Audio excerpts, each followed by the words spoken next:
말씀의 제목은 하나님의 사람들의 말에 귀를 기울이기라는 제목이에요. 하나님의 사람들의 말에 귀를 기울이기라는 제목으로 함께 은혜를 나누고자 합니다. 사도 바울이 오늘 본문 말씀에서 경고하고 있죠. 내가 보니까 이번 항해에서는 큰일 난다. 배가 부서진 것이 아니고 우리 생명까지 위험할 수 있다라고 이렇게 바울이 경고하고 있어요. 경고합니다. 그런데 이 백부장이 어떻게 받아들이는가요? 이 바울의 말보다 선장과 선주의 말을 더 믿었더라라고 기록하고 있지요. 사도 바울은 내가 보니라고 했어요. 사실은 백부장이 그럴 수밖에 없었던 것은 이 땅에 속해 있는 사람이고, 그죠? 하나님께 속해 있지 않죠. 이 땅에 속해 있죠. 마귀에게 속해 있죠. 그래서 이들은 감각적인 것과 지식을 믿고 있어요. 또 경험을 믿고 있어요. 그래서 이 선장과 선주의 말을 믿더라. 이것은 어떻게 보면 당연한 것 같아요. 그래서 백부장이 선장하면 그죠? 많은 경험이 있잖아요. 많은 경험을 가지고 있어요. 배에 대해서, 바다에 대해서 많은 경험을 가지고 있고, 선주도 마찬가지고, 오히려 이 사람들에게 더 신뢰를 갖던 것 같아요. 그것은 당연한 것으로 봅니다. 그래서 이 백부장이 선장의 말을 믿고 그냥 출항하게 되는 거죠. 괜찮다. 선장이 괜찮으면 괜찮은 거지 뭐. 무슨 바울이라는 저 사람이 배를 항해를 해봤어. 뭘 해봤어. 이상한 정신 나가서 이상한 말만 하고 돌아다니는데 저 사람을 어떻게 믿어. 그렇죠. 그래서 이 백부장은 선장과 선주의 말을 믿고 결론적으로 파산하게 되죠. 그래서 많은 날 100명이 넘는 사람들이 그 배 위에서 고생하고 굶주리고 고생하게 되는 거죠. 파산을 하게 되는 거죠. 결론적으로 바울의 말처럼 힘들어지게 되는 것이에요. 누구의 말을 믿을 것인가? 누구의 말을 들을 것인가? 우리 삶 속에서 많은 말들이 있는데 우리가 선택하는 거죠. 이 땅에 속해 있는 말이 많고, 그리고 하늘에 속해 있는 말도 있어요. 수많은 말들이 우리 삶 속에서 떠다니고 있죠. 오늘 이 시간도 지금 이 시간에 하나님의 말씀을 지금 선포하고 있죠. 하나님의 말씀을 또 우리가 찬양을 통해서 또 선포했죠. 이 공간 안에 하나님의 말씀, 그죠? 하나님의 계시, 이 말씀들이 둥둥둥 떠다니고 있고, 세상보다는 이곳에 지금 주의 말씀이 많은 퍼센테이지 차지하면서 떠다니고 있겠죠. 우리 살고 있는 이 땅에서는 많은 말이 있어요. 그래서 우리가 무엇을 믿는가? 그래서 어떤 사람은 고생하게 되고 인생의 파선을 경험하고 끝자락에 가서 참 힘든 삶을 살 수도 있고, 어떤 사람은 승리하고 어떤 사람은 기쁘고 행복한 삶을 살 수도 있어요. 근데 우리의 선택입니다. 근데 바울이 봤던 것이면 내가 보니, 주석을 보니까 이 바울이 많은 경험이 있었을 것이다. 복음 전파하면서. 그럴 수 있죠. 우리 생각할 수 있죠. 배를 타는 거에 있어서, 그죠? 몇 번 파산하고 많은 고생을 했잖아요. 많은 경험이 있을 것이다. 그래가지고 이 시기에 나가면 안 된다. 이걸 알았을 것이다. 그렇게 돼 있는데, 그럴 수도 있겠다라는 적혀 있더라고요. 하지만 이 바울은, 근데 이 선장이 더 많은 경험을 가지고 있죠. 선장이 한평생 그냥 바다로 그 배를 직업을 삼아서, 그죠? 한평생 했던 사람이에요. 그 백부장은 선장을 선택할 수밖에 없었던 거죠. 그래서 이 바울이 내가 보니까 이 봤다는 것은 경험을 본 게 아니고 어떤 경험에 의해서, 그죠? 그것을 징조를 본 게 아니고 바로 하나님의 계시를 받은 거예요. 그리고 그 이후에도 폭풍 속에서도 이 바울은 예수님의 방문을 또 받게 되죠. 배 안에서 또 말씀해 주십니다. 생명은 지장 없을 것이다 라고 하죠. 이렇게 바울이 하나님의 계시를 받고 하나님의 말씀을 받아서 이렇게 사람들에게 전했어요. 지금도 우리에게도 이런 말씀들이 하나님의 말씀과 이 땅에 속한 말이 동시에 떠다니고 있습니다. 말을 듣지 않은 거죠. 결론적으로 하나님의 사람의 말을 듣지 않은 것. 구약에서부터 우리는 볼 수 있어요. 스가랴서 7장 보니까 그들이 듣기 싫어하여 등을 돌리며 듣지 아니하려고 귀를 막으며 라고 아주 자세하게 적혀있어요. 하나님의 말씀을요. 사무엘상 8장 보니까 왕을 요구하는 백성들이 사무엘의 말을 듣기를 거절했다. 너희들이 왕을 세우면 너희들 자녀들이 고생할 거고, 그 전쟁터에 끌려나갈 거고, 너희 딸들이 시중 들 거고, 막 그런 부작용들을 얘기했어요. 사람의 왕을 세운다면. 그런데도 불구하고 그들이 사무엘의 말을 듣기를 거절했죠. 곧 하나님의 말씀을 듣기를 거절했어요. 예레미야서 11장 보니까 하나님의 말씀을 듣기를 거절한 자기들의 선조라는 말을 쓰고 있어요. 근데 놀랍게도 예레미야 21장 이 앞절의 9절에 보니까요, 반역했다라고 했거든요. 근본이 뭐냐? 원인이 뭐냐? 반역한 원인이 바로 하나님의 말씀을 듣기를 거절했다. 하나님 말씀 듣기를 거절한 데부터 반역이 일어났다는 거죠. 감각적인 것들, 감정적인 것들, 지식, 그리고 그죠? 이 땅 경험을 통해서 사람들이 그것을 듣기를 좋아하고 그것을 신뢰하고 믿죠. 그래서 반역이 일어났다. 하나님 말씀을 듣기를 거절한 선조들 때문에 라고 말씀하고 있어요. 그리고 신약에 보니까 사도행전 7장에 보니까 스데반 집사가 설교하죠. 그때 사람들의 반응이 어떻습니까? 큰 소리를 지르며 귀를 막고 돌을 들고 달려들어서 때려 죽였죠. 안 들으려고 하는 거예요. 안 들으려고 하는 거예요. 하나님의 사람들의 소리를 안 들으려고 하는 거예요. 하나님의 기름 부음 받은 그 사람들의 소리를 안 들으려고, 일부러 안 들으려고 하는 거예요. 여전히 이 공간에는 주의 말씀에, 하나님의 말씀의 그 계시가 떠다니고 있죠. 근데 안 듣는 거예요. 우리가 안 들을 수 있어요. 귀를 막아버릴 수가 있어요. 죄인들의 습성입니다. 죄인들의 그런 당연한 모습이라고도 할 수 있죠. 하나님 말씀과 상관없는, 그저 감각적인 것만 너무 좋아하고, 그렇죠? 지식을 너무 좋아하는 죄인들의 어떤 습성이라고 볼 수 있어요. 결론적으로 이것은 고생하는 것. 하나님 말씀에 귀를 기울이지 않고 막아버린다면 고생할 수밖에 없어요. 그렇게 경고했는데도 불구하고 고생할 수밖에 없는 거죠. 변화산에서 예수님이 모세와 엘리야를 만나면서 이렇게 얘기하는 모습을 제자들이 봅니다. 베드로는 한순간에 그 모습을 보고 목적의식을 흐려지게 되죠. 목적의식이 그냥 흐려지게 돼요. 예수님이 목적이 돼야 되는데 흐려지게 되는 거예요.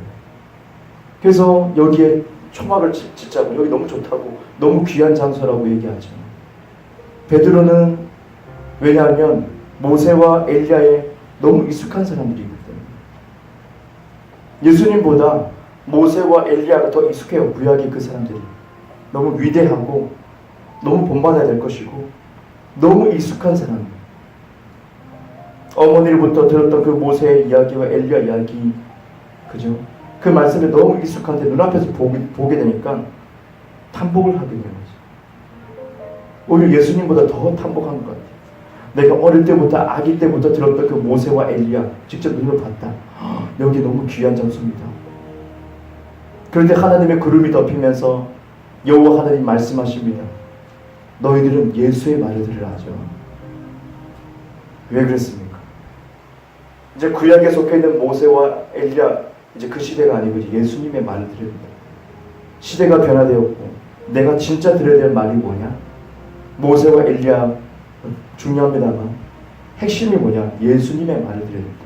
너희들은 초점을 바로 잡아야 될 것이다 라는 얘기합니다. 모세에 초점 맞추지 말고 유대인들처럼 우리 모세의 제자이다고 뭐 그렇게 하잖아요. 유대인들처럼 그러지 말고 바른 초점으로 예수님께 맞춰야 된다. 그것이 맞다. 그리고 예수님의 말씀, 음성을 들어야 된다. 그걸 들어야지 모세의 말을 듣고 엘리야 말이 안 돼. 시대가 지나갔다는 것을 확실하게 여호와 하나님이 구름을 덮어가지고, 구름도 그들에게는 굉장히 익숙한 거죠. 구약의 구름으로 하나님 나타나시고 시카이나 영광으로 나타나서, 그죠? 구름 가운데 장막에서 주님 말씀하시고 신의 산에서 말씀하시고 천둥과 번개 구름이 그 산을 덮고 주님이 배려하신 거예요. 제자들에게, 구약이 익숙한 제자들에게. 그를 통해서 진리의 말을 전하죠. 이제는 예수의 말들. 우리가 드려야 될 말씀은 바로 예수님의 말씀입니다. 예수님 말씀. 그런데 예수님은 이제는 부활하셔서 승천하시고 주님 우편에 앉아 계시고 그리고 우리 안에 계시고, 이제 어떻게 말씀합니까? 성령으로 말씀하세요. 예수님이 이제 성령을 통해서 말씀하시는 거예요. 그래서 요한계시록에 보니까 성령이 교회들에게 하시는 말씀을 들을지어다 라고 되어 있죠. 성령이 교회들에게 하시는 말씀을 들을지어다. 자, 보면 성령이 교회들, 우리입니다. 우리 거듭난 우리에게 하시는 말씀을 들을지어다. 들어야 돼요. 예수님은 이제 성령을 통해서 말씀하시기 때문에 성령이 우리에게 하는 말을 들어야 되는 거예요. 곧 이 말씀은 성령이 하시는 말, 곧 성령의 언어를 우리가 알아야 되고, 성령의 언어라는 것에 우리는 익숙해져야 되는 것을 우리가 볼 수 있어요. 사도행전 2장 17절 보니까 주의 영이 임하면 자녀들에게 예언할 것이요 청년들은 환상을 보고 아비들은 꿈을 꾸리라 라고 되어 있어요. 첫 번째로 가장 중요한 것은 기름 부어진 이 성경, 이 정경, 이 말씀이죠. 우리에게 주어진 이 말씀, 첫 번째, 기름 이미 부어진 이 말씀에 우리는 따라야 되고, 이것이 캐논이죠. 기준이 됩니다. 그리고 우리가 빼먹지 말아야 될 것은 성령의 언어 중에서 바로 주의 영이 임하면 자녀에게 예언할 것이요 환상 볼 것이요 그리고 꿈을 꾸리라, 영적인 꿈을 얘기하죠. 예언과 환상과 이런 꿈에 대해서, 성령의 언어에 대해서 우리는 익숙해져야 돼요. 하나님이 이 말씀을 통해서 계속 말씀하시고 있지만 또 때로는 어떻게 꿈을 통해서, 환상을 통해서, 예언을 통해서. 근데 오늘 초점은 바로 예언입니다. 왜냐하면 지금 바울이 경고했던 것도 예언적인 메시지였기 때문이죠. 예언적인 메시지, 하나님의 음성, 하나님의 메시지는 예언적인 부분이 굉장히 많이 들어가요. 예언적인 메시지에 익숙하지 않으면 놓치기 쉽다는 거죠. 금방 우리는 감각적인 것을 탁 잡을 수밖에 없어요. 그냥 피부에 와닿기 때문에 그냥 보이는 것만 잡을 수밖에 없어요. 거기에 대해서 우리가 반응할 수밖에 없어요. 근데 주님 말씀에는 항상 예언적이라는 것을 우리는 알아야 돼요. 그래서 이 예언적인 것, 예언과 환상과 꿈에 대해서 우리가 익숙하지 않다면 주님의 말씀을 우리가 쉽게 접근할 수가 없고 놓치는 경우가 굉장히 많죠. 성령을 받았다면 이 성령의 언어, 이 말씀뿐만 아니라 말씀에 입각한 예언과 말씀에 입각한 환상과 말씀에 입각한 꿈에 대해서도 우리는 항상 가까이 더 사모하고 주님께 여쭤봐야 되겠죠. 말이 통하려면 그 언어를 배워야 되듯이, 그 나라에 가려면 그 나라의 언어를 배워야 되고 익숙해지고 원어민처럼 얘기할 수 있어야지 그 뜻이 정확하게 아는 것처럼 성령의 언어, 성령의 말씀이 교회들이 가시는데 들을지어다. 근데 못 들어요. 왜요? 예언과 환상과 꿈을 터부시하기 때문이죠. 성령 역사를 터부시한다면 성령의 언어를 배울 수가 없고 접할 수가 없기 때문에 여러분이 낯선 거죠. 주님 말씀이 낯설고 굉장히 희귀해지고 어디 가서 주의 말씀을 들을까라는 그런 생각을 가지게 되죠. 성령을 터부시하기 때문에. 데살로니가전서 5장 20절 보니까 예언을 멸시하지 말라라고 되어 있죠. 예언 사역을 할 때 예언할 뿐만 아니라 설교할 때도 예언적인 설교, 그리고 상담할 때도 예언적인 상담 믿죠. 저에게는 특히 그런 부분은 조금 많이 부어진 것 같아요. 주님의 부르심 안에서 그렇게 기능을 합니다. 내 영 안에서 제 영 안에서 바로 그런 역할을 해요. 그래서 예언적인 말들이 많이 풀어지고 제가 생각하지 못했던 것들 가운데서 상대방이 주님의 터치를 또 받는 모습을 봐요. 예언을 멸시하지 말라는 이 말씀은 그것도 포함된다는 거죠. 그래서 예언적인 설교, 예언적인 어떤 상담, 어떤 교제, 예언적인 교제 가운데서 터부심하지 말아야 될 것 같아요.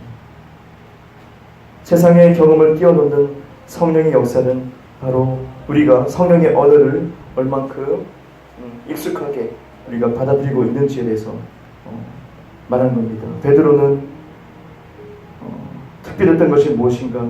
그는 아직 거듭나지 못했고 예수님을 모르는데 베드로의 배 위에서 예수님이 말씀하시고 마지막에 이 베드로에게 말하죠. 시몬아, 저 깊은 곳에 가서 그물을 던지라 라고 해요.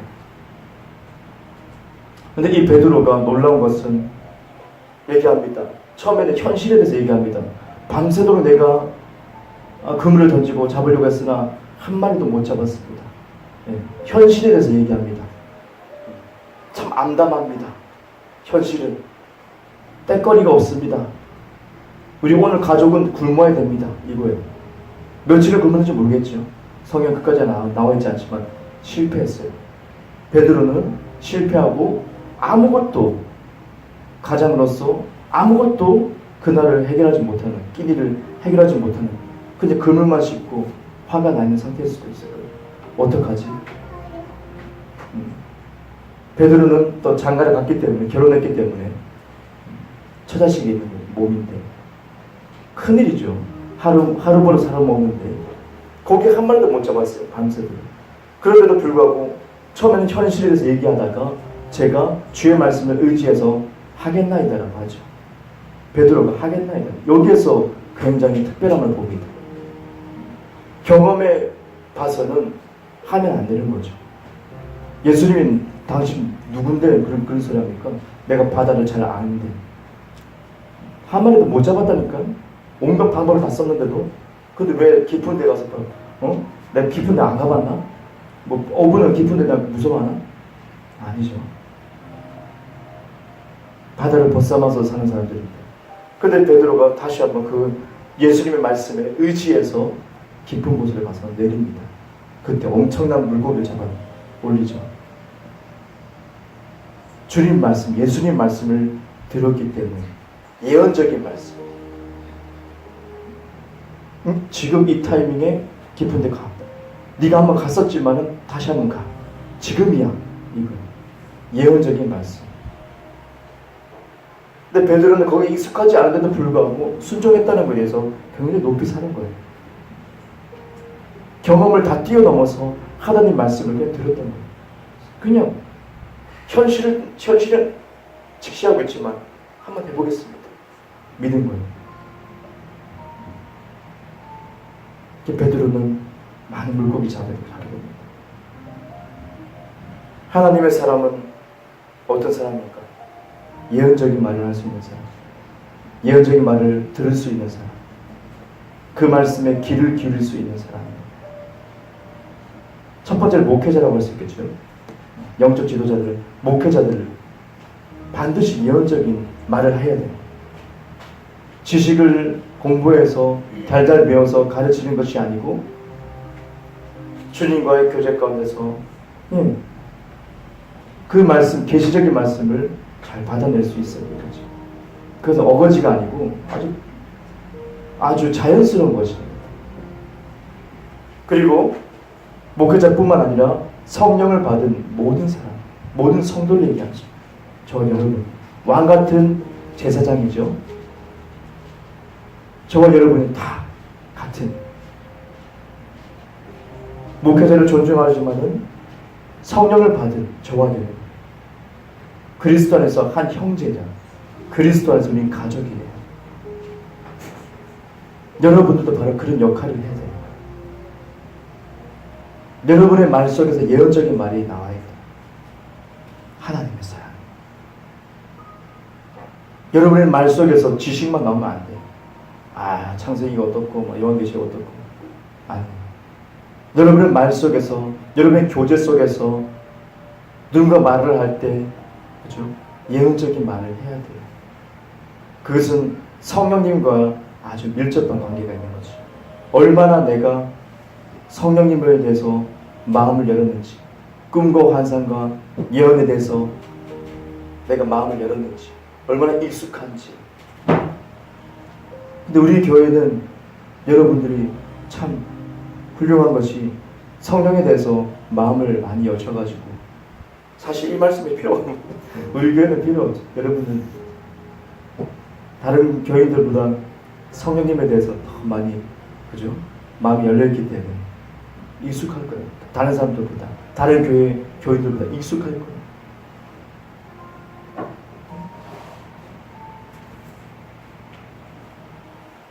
그러므로 인해서 주의 말씀이 기록된 이 말씀뿐만 아니라 우리 삶 속에서 우리 삶의 지금의 어떠한 문제가 있을 수 있잖아요.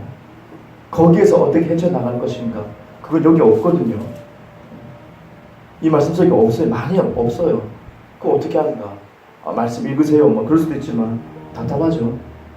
어떻게 합니까? 성령의 언어에 내가 익숙하다면 주님께서는 꿈을 통해서 말씀하세요. 너 이렇게 해야 돼. 그죠? 바울에게 예수님이 직접 찾아가신 거죠. 그 폭풍 속에서 그 바다 위에 예수님이 걸어 들어오셨어요. 바울에게 얘기합니다. 너는 살 것이야. 여기 있는 모든 사람 살 것이야. 베드로에게 또 나타났죠. 환상, 기도하는데 환상 열려가지고 하늘에 보자기가 내려오고, 그렇죠. 고넬료 집에 가라. 괜찮다. 더러워서 못 먹었다. 다 먹으라. 더러운 거 아니다. 내가 깨끗하게 했다. 이런 것처럼. 그들은 철저하게 성령에 대해서 익숙했던 사람들. 그러면 주님께서 말씀하시는, 성령께서 교회들에게 하시는 말씀 들을 수 있는 귀가 아주 발달됩니다. 그래서 우리는 끊임없이 성령의 시대이기 때문에 더 성령님을 의지할 거고, 여러분도 그런 마음을 가지시면 좋을 것 같아요. 이 마지막 시대에 더 성령께서 말씀하시는 세밀한 음성을 듣기 위해서, 내 삶에 어떠한 엉켜있는 실타래를 풀기 위해서 바로 그것이 필요한 거예요. 다만 그 언어에서 너무 익숙하지 않기 때문에 환상이 어색하고, 그죠? 어떻게 내가 해야 될지 모르고, 꿈도 마찬가지로 꿈이겠거니 개꿈이겠거니, 예언도 마찬가지로 예언, 그죠? 그런 부분들이 계속 나에게 어색해지고 멀어지게 된다면 주의 음성을 듣는 것, 성령을 통해서 하시는 예수님의 음성을 듣기 위해 많이 놓치는 거죠. 그리고 나도 그런 말을 할 수가 없고, 우리 모두는 바로 예언적이어야 됩니다. 하나님의 사람들이 하는 말을 우리는 귀를 기울여야 됩니다. 특히 목회자의 어떤 말에 대해서 귀를 기울여야 될 것이고, 그리고 성도 간의 어떤 말에 우리는 귀를 기울일 수가 있어야 되겠죠. 뭐 감정적인 그런 말 말고 주님 안에서 교제 가운데서 우리는 항상 귀를 기울일 수가 있어야죠. 그 상대방에게 내가 듣지 못했던 주님의 음성이, 그 단어가 있을 거예요. 그것을 저와 여러분이 발견하고 찾아낼 때 삶이 바뀔 수 있어요. 큰 보화를 얻을 수도 있어요. 그래서 우리는 항상 귀를 기울일 수 있는 그런 태도를 갖춰야 되겠습니다. 더 성령을 사모하면서 주님의 성령의 언어에 더욱더 우리가 익숙해지길 바랍니다. 다른 말씀 가지고 기도하겠습니다.